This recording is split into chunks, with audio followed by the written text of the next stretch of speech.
नमस्कार, आप देख रहे हैं स्वदेश न्यूज। मैं हूं शिवाली श्रीवास्तव आपके साथ और इस खास प्रोग्राम में हम चर्चा करेंगे एक और जो नई मुसीबत आन पड़ी है उस पर। जी हां, कोरोना वायरस जैसे 3 नए खतरनाक वायरस मिलने से वैज्ञानिक दहशत में हैं। कोरोना वायरस से 96% समरूपता दिखाने वाले तीनों वायरस लाओस के चमगादड़ों से लिए गए नमूनों में पाए गए हैं। आपको बता दें, अब तक सभी वायरस में कोरोना का सर्वाधिक निकटवर्ती बताया जा रहा है। ब्रिटेन की यूनिवर्सिटी ऑफ ग्लासगो के वैज्ञानिक डेविड ने इस वायरस को काफी डरावना भी बताया है। भय की सबसे बड़ी वजह यह है कि नए वायरस मानव को संक्रमित करने में सक्षम है। वैज्ञानिकों के हवाले से यह भी कहा गया है कि नए वायरस में उसी तरह की रिसेप्टर बाइंडिंग डोमेन पाया गया है जैसा कि कोरोना वायरस में पाया जाता है। तो अब और ज्यादा आशंका बढ़ गई है। जिस तरह से लगातार हम कोरोना वायरस से जूझते आ रहे हैं इस वक्त पर, और उसके बाद अब ये कहा जाना कि अन्य वायरस कोरोना से मिलते जुलते हैं, वाकई डराने वाली चीजें हैं। ऐसे में ये बात सामने आई है कि ये जो नई मुसीबत है वो मुश्किल का सबब बन सकती है। 3 नए वायरस से मुसीबत बन गई है। चीन में हुए अनुसंधान को चुनौती है ये कि किस तरह से कोरोना उत्पत्ति की पहेली अब भी कहीं ना कहीं अनसुलझी है। ढेरों मिले नए वायरस के संकेत हैं। क्या संक्रमण का खतरा बढ़ सकता है? ये ऐसे में एक बड़ा सवाल है। 3 नए वायरस से ये मुसीबत पैदा हो सकती है। दक्षिण एशिया कोरोना का हॉटस्पॉट बना हुआ है। चीन में हुए अनुसंधान को चुनौती है। कोरोना उत्पत्ति की पहेली अब तक नहीं सुलझी है। आशंका जताई जा रही है कि धरती पर बड़ी संख्या में कोरोना वायरस हो सकते हैं। आपको बता दें, कोरोना वायरस बड़ी संख्या में हो सकते हैं, यह आशंका जताई जा रही है वैज्ञानिकों द्वारा। इनमें से विशेष प्रजाति के 3 चमगादड़ों में तीनों नए वायरस मिले हैं जो कि बहुत खतरनाक हो सकते हैं। हमारे साथ डॉक्टर RN टंडन जुड़ गए हैं, पूर्व जनरल सेक्रेटरी हैं IMA के। सर, बहुत बहुत स्वागत है आपका स्वदेश न्यूज में। नमस्कार। डॉक्टर टंडन, कोरोना वायरस से जूझ रहे हैं हम। दूसरी लहर और तीसरी लहर के बीच में खड़ा हुआ ये देश, अब ऐसे में जो अन्य स्टडीज आ रही हैं हर कोई उनको लेकर चौकन्ना हो रहा है, क्योंकि पहले ये जो वायरस है वो विदेश से शुरू होकर देश में आया था। अब ये कहा जा रहा है कि एक और वायरस, 3 नए वायरस मिले हैं जो कोरोना जैसे ही हैं। इस पर डॉक्टर्स इसको किस तरह से देख रहे हैं और खतरा कितना इससे देश में हो सकता है? देखिए, ये कोरोना वायरस स्पीसीज की अगर हम बात करें, ये फैमिली ऐसा नहीं है कि पहली बार आ रही है या पहली बार देखा जा रहा है। कोरोना वायरस तो फैमिली जो है बहुत समय से है, पर हाँ, ये आम तौर पे आदमियों में बहुत कम इन्फेक्शन कर पाती थी। हमेशा यही ये माना जाता है, बैट्स के अंदर में कोरोना वायरस सबसे ज्यादा होते हैं और उन्हीं के इन्फेक्शन करते हैं, आदमियों में कम ट्रांसमिशन होता है। अगर हम पूरी हिस्ट्री में जाएंगे तो हमें देखने को मिलेगा कि कोरोना वायरस की जब स्टडीज हुई और ये हुआ कि ये वुहान में कहाँ से आया और क्या हुआ, किस तरीके की परेशानी हुई, तो वुहान के पास में भी एक गुफा थी जहाँ पे चमगादड़ों के ऊपर स्टडीज करी जा रही थी और वहाँ लोग जा रहे थे। और जब वो वहाँ गए थे, उन्हें खास किस्म की तकलीफें हुई थी और उनको जब देखा गया था तो माना गया था कि ये उसी किस्म के वायरस हैं जो इन्फेक्शन कर रहे हैं, जो कोरोना वायरस के तरीके के हैं। और सबसे बड़ी दुविधा जो आज तक हुई है कि ये कहीं से भी प्रूव नहीं हो पाया कि ये बैट से ह्यूमन में किस तरह से आया है, क्योंकि पहले ये स्टडी आ रही थी कि बैट से ये आपके वेट मार्केट में गया, यानी कि जहाँ पे आपके मछली और जितने भी सी फूड के मिलते हैं सामान चाइना में, उनके से उससे थ्रू आया है। पर वहां पर भी जब स्टडीज करी गई थी तो 15,000 20,000 टेस्ट किए गए थे इस तरीके के खाने वाली चीजों को जो कि सी फूड की है, पर उनमें कहीं पर भी मिल नहीं पाया था। एक बहुत बड़ा जो डिफरेंस आ रहा है, हर चीज इस वायरस के अंदर ये पाई जा रही है कि स्पाइक प्रोटीन्स जो है वो सेम है। स्पाइक प्रोटीन्स जो कि आदमी की सेल में जाके अटैच होती हैं ACE2 रिसेप्टर के ऊपर, क्योंकि तभी ये वायरस पेनिट्रेट करता है आदमी की सेल्स में और वहां जाके रिप्लिकेट करता है और उस तरीके की बीमारी को पैदा करता है। वायरस बहुत किस्म के अवेलेबल है, कोरोना वायरस की कोई लिमिट नहीं है, स्पीसीज बहुत सारी है। पर इसीलिए ये कहा जा रहा है कि ये जो 3 वायरस स्टडी करे गए हैं बैट के अंदर से जो आए हैं, जिनका टेस्ट किया गया, जिनकी एनालिसिस करी गई, जीनोमिंग करी गई, स्पाइक प्रोटीन्स को देखा गया, तो उनका मानना है कि 96-98% तकरीबन कोरोना वायरस जो कि कोविड-19 को स्प्रेड कर रहा है उसके बराबर।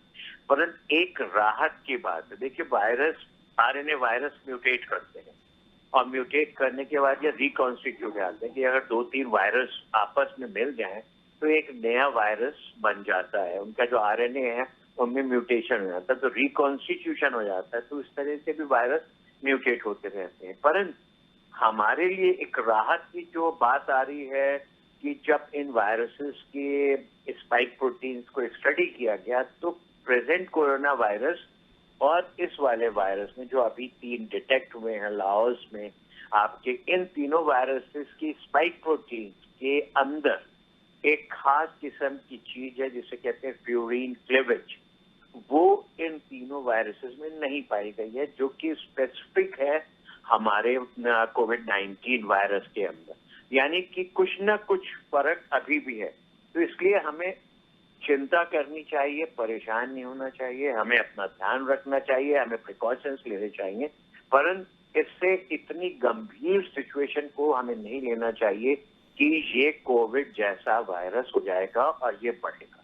क्योंकि कोरोना के वायरस के जितने भी हम म्यूटेशंस देख रहे हैं, कितने हजारों की तादाद में म्यूटेशंस हो गए कोरोना वायरस 19 में, जो वुहान से पहली बार निकला और उसके बाद से alpha, beta, gamma, lambda, delta और हर तरीके के वायरसेस आने लगे। अब जैसे म्यू वायरस के वेरिएंट की बात हो रही है जो आया है, पर ये सब न्यू वायरस लेटेस्ट जिसको वायरस ऑफ कंसर्न माना जा रहा था, ये जनवरी 21 में आया, पर उसकी भी जो ट्रांसमिसिबिलिटी और इन्फेक्टिविटी है वो अभी उतनी सीवियर नहीं पाई गई डेल्टा की।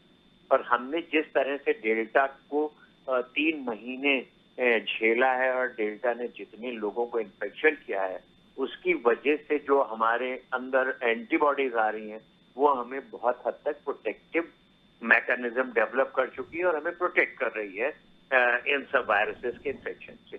तो हमें अपने प्रिकॉशंस को ध्यान में रखना है, हमें इस बात को ध्यान में रखना है कि कोरोना वायरस हर समय हमेशा था, हमेशा है और रहेगा, परंतु हमें अब प्रोटेक्ट करना है क्योंकि ये म्यूटेट हो चुका है, ये कभी भी म्यूटेट हो सकता है। ये नए जो हमें 3 वायरसेस की बात हो रही है जो बैच में पाए गए हैं, ये कभी भी म्यूटेट होकर किसी भी तरीके का वायरस बना के ह्यूमन को इन्फेक्ट कर सकते हैं, क्योंकि अभी भी इंटरमीडिएट चेंज हमें नहीं मिली है कि ये बैट से ह्यूमन में कैसे आया है।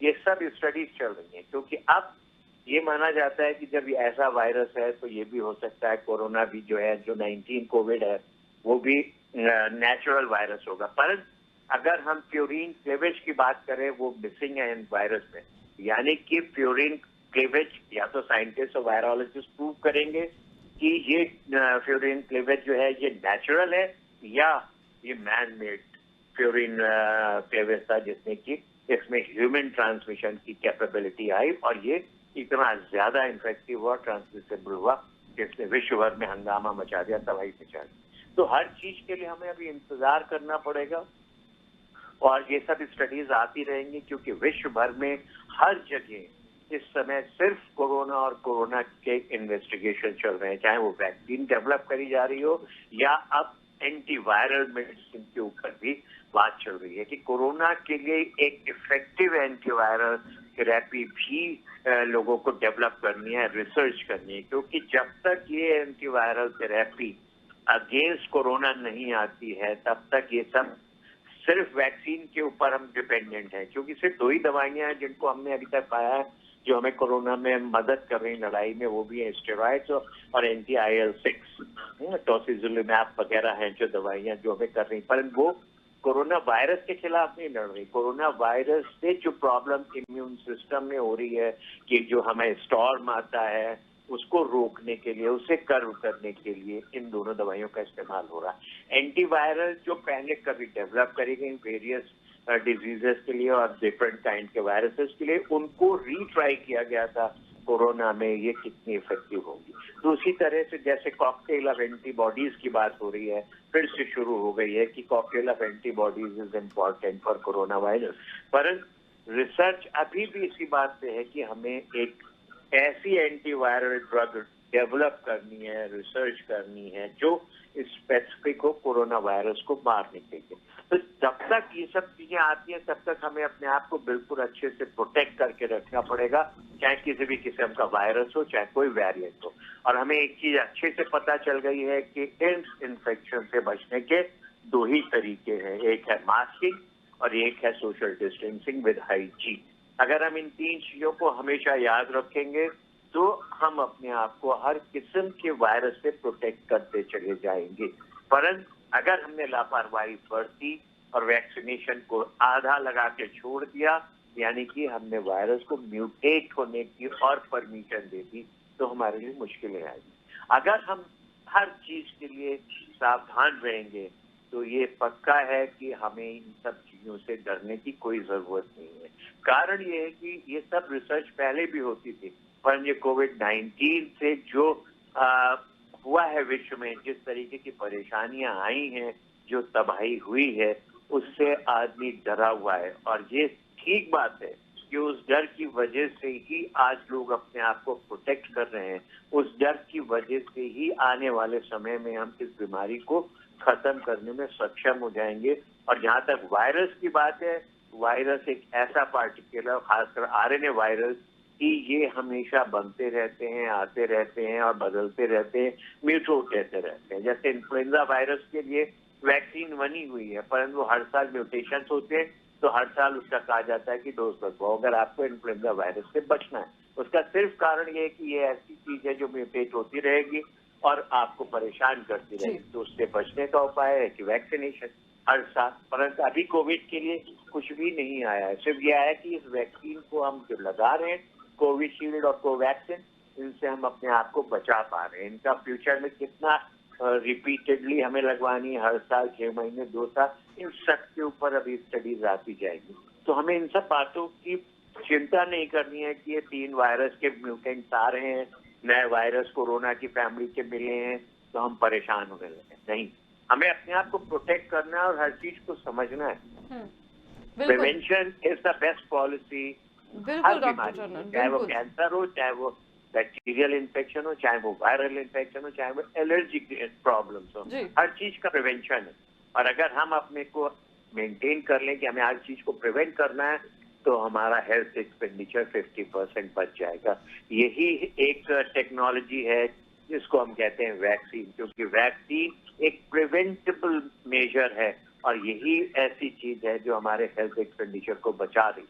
वैक्सीन में पैसा खर्चा होता है, परंतु जो ट्रीटमेंट में बचता है उसका कंपैरिजन और वैक्सीन के खर्चे को अगर कंपेयर करेंगे तो आपको पता चलेगा कि 100 टाइम्स आप खर्चते हो ट्रीटमेंट पे और जबकि 1 रुपया खर्चते हो वैक्सीन के ऊपर। तो बहुत फर्क है प्रिवेंशन और ट्रीटमेंट। बिल्कुल डॉक्टर टंडन, बहुत अहम बातें आपने इस वक्त बताई, क्योंकि ज़रूरी है सावधानी बरतना, सतर्क रहना, चिंता नहीं करनी है लेकिन सावधान रहना है।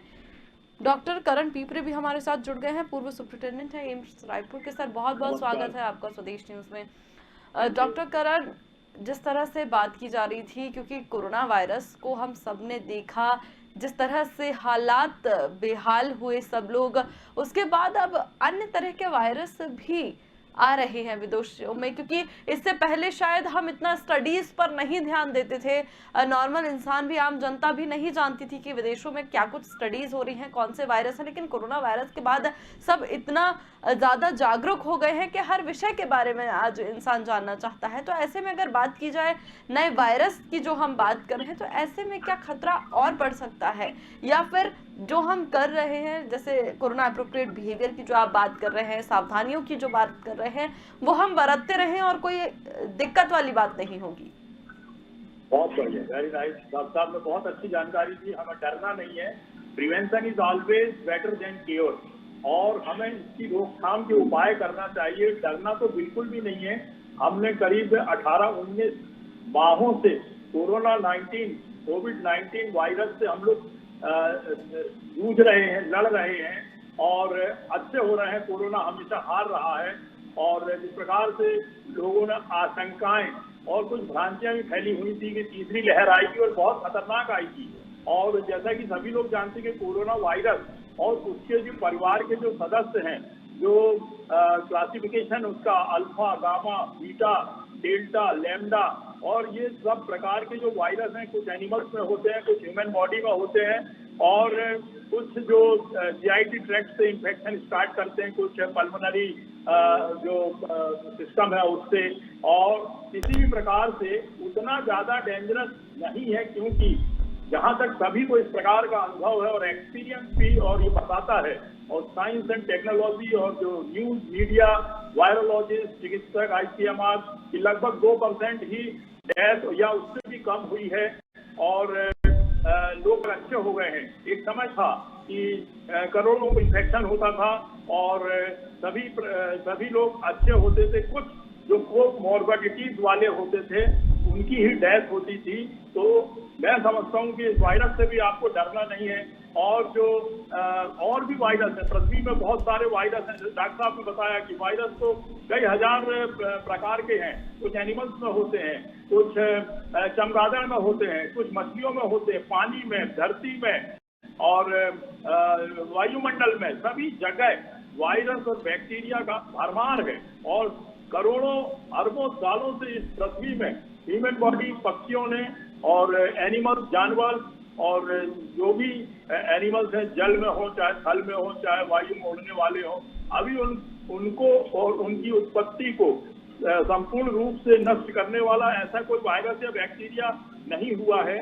और कुछ बीमारियां हुई भी थी महामारी के तौर पे जो आई थी, हमारे चिकित्सकों ने बढ़ते हुए नॉलेज और अनुभव के साथ में जो वैक्सीन बनाए, चाहे वो पोलियो के हो, चाहे हैजा के वैक्सीन हो, और चाहे अन्य बीमारी के हो, वो पल्मोनरी डिसीज है, ब्रेन की है, और टाइफाइड वैक्सीन है, ट्यूबरकुलोसिस है, इस प्रकार से सब। और अब कोरोना वैक्सीन भी बन गया है। तो कोरोना वैक्सीन के लगने के बाद हमें ये अनुभव हुआ है कि लोग कम बीमार हो रहे हैं। लगभग 20-30 हजार जनता ही हिंदुस्तान की पॉजिटिव निकल रहे हैं, उनके जो सैंपल हो रहे हैं, लाखों की तादाद में सैंपलिंग हो रही है और कम पेशेंट का मिलना, तो ये तो मैं समझता हूँ कि जो सर्दी जुकाम हुआ करते तो उसी टाइप का हो गया है। लोग संक्रामक अगर हो भी गए हैं, संक्रमण हो भी गया बॉडी में, तो वो बहुत जल्दी एंटीबायोटिक, एंटी इंफ्लेमेटरी रहने से, या ये भी शो करता है अनुभव कि इस वायरस के पॉजिटिव होने से भी लोगों को सिम्टम नहीं आते, तो हमारा कॉन्फिडेंस लेवल फिर बढ़ता है और हमें ये विश्वास दिलाता है कि हमें इस वायरस से डरना नहीं है। चाहे इसके वेरिएंट्स हो, चाहे अल्फा हो, बीटा, गामा, इन्होंने भी हमें सिर्फ हल्का फुल्का डराया है, लेकिन वैक्सीन जिन्हें लग गया है या जो मास्क लगाए हुए हैं उनमें आक्रमण नहीं हुआ है, और जो लोग अच्छे हो गए हैं उनमें इम्यूनिटी डेवलप हो गई। तो आज हिंदुस्तान की जो पॉपुलेशन है, जिनको लगभग 85 करोड़ से 90 करोड़ तक का जनता को वैक्सीनेशन हो गया है, और उसके पहले के जो इन्फेक्टेड पेशेंट थे वो अच्छे होकर के वो भी इम्यून हो गए, इसका असर उनमें भी नहीं होता। और जो भर्ती हो रहे हैं मरीज वो बहुत कम संख्या में है, नेग्लिजिबल है, चाहे वो किसी भी स्टेट में ले लें हम, और बहुत जल्दी अच्छे होकर चले जाते हैं। कोई न्यूज़पेपर में इस प्रकार का सुनाई नहीं देता, मीडिया के द्वारा बताया नहीं जाता, घर मोहल्ले पड़ोस और समाज में ये देखने को नहीं आ रहा है कि कोई वेंटिलेटर में गया हो या बहुत ज्यादा सीरियस हो गया हो। तो इससे डरने की जरूरत नहीं है। मास्क लगा के रखें, सफाई से रहें, सावधानी से रहें, वैक्सीन लगवाते रहें। इनके वेरिएंट से भी ना डरे, ये आएंगे और भी आएंगे। लेकिन ये भी शंका और भ्रांति निकल गई है कि चाइना में जो बना हुआ था वो एक लेबोरेटरी में बना हुआ था वायरस, इसका आक्रमण पूरे विश्व में हुआ है, लोगों को और परेशान किया गया है। सिंगापुर के चिकित्सक जो वो है ड्यूक NUS मेडिकल स्कूल के जो विशेषज्ञ हैं डॉक्टर लिम्फा वोंग, उन्होंने भी यह बता दिया है खोज करके कि ये वायरस प्राकृतिक वायरस है, ये लेबोरेटरी में बनाया हुआ वायरस नहीं है। और जिस प्रकार से लाओस में मिले हैं 3 प्रकार के वायरस, ये इससे किसी प्रकार से कोई अभी ज्यादा बॉडी में हमला या घातक साबित नहीं हुआ, तो इससे भी डरने की जरूरत नहीं है। और इसके वेरिएंट हों, जैसे डॉक्टर साहब ने बताया कि 2-3 वायरस मिलकर के एक नया वायरस को उत्पन्न करते हैं, जो कभी भी डेंजरस भी हो सकता है, लेकिन उन लोगों में डेंजरस होगा जिनकी इम्यूनिटी कम है, जिन्हें ये जो कोरोना जो वायरस की जो फैमिली के और भी जो वायरसेस हैं, ये आपके वेरिएंट्स हैं अल्फा बीटा गामा, इनका भी असर देखने में नहीं आ रहा है, सिर्फ चर्चा हुई है। तो जिस प्रकार से ये वेरिएंट्स मिले हैं और लोग अच्छे हो गए हैं और वैक्सीनेशन के बाद में लोगों के संक्रमण की जो रेट है वो बढ़ रही नहीं है, जो लाखों में थी वो हजारों से भी कम में आ रही है। और दूसरे स्टेट्स में भी, चाहे वो भीड़ वाले एरिया हो चाहे कुछ भी है, लोग नॉर्मल जिंदगी जी रहे हैं। स्कूल खुल गए हैं, बच्चों के स्कूल, मिडिल स्कूल। कल देखा हमने कि जो एग्जामिनेशन हो रहे हैं उसमें करीब 30-40 लाख लोगों ने उसमें राजस्थान, मध्य प्रदेश और सब जगह भाग लिया और लोग बाग घूम रहे हैं। तो अब ये विश्वास बढ़ गया है कि हमें डरना नहीं चाहिए, चाहे वो कोरोना हो, चाहे कोरोना के वेरिएंट्स हो। और ये कीटाणु तो रहते हैं, ये चमगादड़ों में रहते हैं, चमगादड़ भी पाए जाते हैं पुरानी बिल्डिंगों में, छतों में, कुओं में, बावलियों में, और बड़ी बड़ी ऊंची खाली बुझी बिल्डिंग होती हैं जो वहाँ ये चमगादड़ रहते हैं। और जो खोए रहती हैं वहाँ, और जो बड़ी बड़ी गुफाएं जैसे रहती हैं उसमें चमगादड़ पाए जाते हैं। ये बड़े गंदे तरीके से रहते हैं, इसमें गंदे वायरस होते हैं, लेकिन फिर भी अभी तक इस प्रकार से इंसान को डराने धमकाने वाला हल्का फुल्का ही वायरस आया जिसने नुकसान नहीं पहुंचाया है। और हमारा हिंदुस्तान अब स्वस्थ है और हो रहा है, तो इससे डरने की जरूरत नहीं है। और कोरोना का जो इसका जो डॉक्टरों ने जो बताया है, तो 96% जो उसकी समरूपता है, मिलते जुलते रहते हैं वायरस, उसकी जो सेल्स रहती है। लेकिन जैसे डॉक्टर टंडन साहब ने बताया कि उसकी जो प्रोटीन्स है, स्पाइक प्रोटीन्स है, उसका भी निर्भर करता है, उसकी जो बनावट है उस पर निर्भर करता है, और उसका एंट्री पॉइंट्स पे निर्भर करता है कि किस प्रकार से वो उसमें बॉडी में एंटर होता है और उससे क्या नुकसान होते हैं सेल्स को, उसकी मल्टीप्लिकेशन को, मल्टीप्लिसिटी को और बॉडी की इम्यूनिटी को। यदि आपकी इम्यूनिटी अच्छी है तो ये वायरस, ये बैक्टीरिया जो भी नए आएंगे और भी ये आपके शरीर को, क्योंकि सदियों से देखा जा रहा है, कहीं चर्चा में ऐसा नहीं है कि इस प्रकार का कोई कीटाणु मिला हो और समस्त जनता या पॉपुलेशन देश की सब जगह की बाहर की एकदम से खत्म हो, ये नहीं होगा। कमजोर लोगों को तो बुखार मलेरिया के काटने से भी, वायरल इन्फेक्शन जो मैं समझता हूँ 5-10 हजार से भी ज्यादा प्रकार के वायरस है, ये वायरोलॉजिस्ट लोगों को ज्यादा मालूम है। और मैंने अमेरिका में वायरोलॉजी लैब वगैरह देखी है, वहां भी देखा मैंने कि इनका रख रखाव और इनकी खोज और इसमें जो रिसर्च वर्क हो रहा है ये लगातार हो रहा है। लेकिन कोई भी ऐसी बीमारी बहुत ज्यादा घातक, हमें ठीक है ये वायरस भी आया जिसने लगभग 2% लोगों को मौत के मुंह में ले गया और लोगों को परेशान किया, और लोगों को संक्रामक हुए, लोग संक्रमण के कारण बीमार हुए, परेशान हुए, और निमोनिया हुआ, बुखार आया, भर्ती हुए, कुछ मर गए, कुछ बच गए। उसके बाद में जो हमारा एक्शन लिया गया सरकार ने और हमारे जो चिकित्सक हैं, पैरामेडिकल स्टाफ है, इन्होंने जो काम करके दिखाया है, इस चुनौती को बहुत मजबूती से झेला है, मजबूती से निपटा है, मजबूती से हराया है। और अब मुझे नहीं लगता कि ऐसी कोई चीज भी लहराएगी, क्योंकि इससे भयानक एक जो चर्चा हुई थी उस पे ना जुलाई में आई, ना अगस्त में आई, ना सितंबर में। अब देखते हैं अक्टूबर तक तो हमारे देश के लोगों को, बहुत लोगों को, लगभग मैं समझता हूँ कि 1 अरब लोगों को, उससे भी ज्यादा लोगों को वैक्सीनेशन भी लग जाएगा। हमारा कोवैक्सीन और कोविशील्ड, ये इतने कारगर वैक्सीन है कि हम अपने चिकित्सकों को और जो मैन्युफैक्चरर्स हैं और हमारा शासन है, मध्य प्रदेश शासन और छत्तीसगढ़, जो भी पूरे देश का, हिंदुस्तान के जो माननीय प्रधानमंत्री जी और दूसरे अनुसंधानकर्ता जो हैं, इन्होंने जो प्रदाय किया वो हम सबके शरीर में जो वैक्सीन लगा है और हम सब अच्छा महसूस कर रहे हैं, हम सब तंदुरुस्त हैं और आगे भी तंदुरुस्त रहेंगे। संक्रमण के खतरे से बचने के लिए पूरे के पूरे उपाय करेंगे, मास्क लगाएंगे, सैनिटाइजर का उपयोग करेंगे, अन्य तरीके की जगह में नहीं जाएंगे, भीड़ वाली जगह में नहीं जाएंगे, बच्चों को, माताओं को, बहनों को, सबको बचाएंगे। बहुत अच्छी चीज है, बहुत अच्छा नॉलेज हुआ है। प्रेग्नेंट लेडीज को भी नहीं हुआ खतरा, नवजात शिशुओं को भी नहीं हुआ नुकसान, बुजुर्गों को हुआ है जो पहले से बेचारे अन्य बीमारियों से पीड़ित थे, और कुछ युवा लोगों को भी चर्चा में आया कि वो हुआ है तो उससे बचना चाहिए। तो लोग बागों ने बचाव भी किया, अपने आप को बचाया, परिवार को बचाया, समाज को बचाया, मास्क अभी भी लगा रहे हैं लोग, सैनिटाइजेशन का उपयोग कर रहे हैं, लगातार कंटिन्यूएशन पे वैक्सीनेशन हो रहा है। इन सब चीजों को यदि हम ध्यान में रखते हुए अपना जीवन यापन करेंगे, ये चर्चाएं तो होती रहेंगी, कभी अमेरिका में, कभी चाइना में, कभी सिंगापुर में, कभी रशिया में, कभी जब इस वायरस, ये नया वायरस मिला, इससे सर्दी हुई, बुखार हुआ, सिरदर्द हुआ, लेकिन डरने की जरूरत नहीं है। बिल्कुल डॉक्टर करण, सही बात कही है आपने। वैरायटी के वेरिएंट बनेंगे, लेकिन इंसान को घबराने की जरूरत नहीं है। जी बिल्कुल, घबराना नहीं है, डरना नहीं है, और बस सावधानी रखनी है जो आपको बचा सके। बहुत बहुत धन्यवाद आप दोनों का हमारे साथ जुड़ने के लिए, दर्शकों को इतनी अच्छी जानकारी साझा कराने के लिए। तो आपको बता दें कि एक नई मुसीबत आती तो दिख रही है, लेकिन डरने वाली बात नहीं है। वैक्सीनेशन लगवाएं, सुरक्षित रहे, सावधान रहे। मुझे दीजिए इजाजत, देखते रहिए स्वदेश न्यूज। नमस्कार।